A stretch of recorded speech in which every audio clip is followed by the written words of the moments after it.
जय श्रीराम मित्रांनो, उगले fitness कोचच्या YouTube channel मध्ये आपलं हार्दिक स्वागत आहे. आज परत एक नवीन विषय घेऊन आलो. आज खूप महत्वाच्या विषयाने आज परत आपल्या एका विषयावर बोलणं होणार आहे.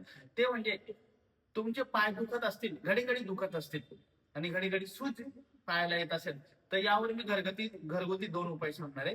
तर ते तुम्ही जर केले तर तुम्हाला 100% रिझल्ट येणार आहे मित्रांनो. तर ते जर तुम्ही तुमच्या नातेवाईक असो किंवा तुमच्या फ्रेंड सर्कल असो किंवा आजूबाजूचे कोणी राहणारे असो त्यांना हा प्रॉब्लेम होत असेल, तर यावर मी सोल्युशन आणलंय.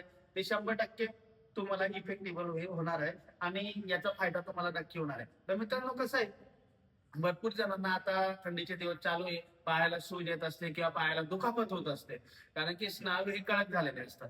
त्यामुळे तर मित्रांनो, यावर तुम्हाला घरगुती उपाय मी आता सांगणार आहे. सर्वात पहिला उपाय, जर तुम्हाला घडी घडी सूज येत असेल किंवा तुमचे मसल टाईट होऊन तुमचं काही थोडंफार दुखापत झाली असेल, तर मित्रांनो सर्वात पहिले तुम्हाला काय करायचं आहे,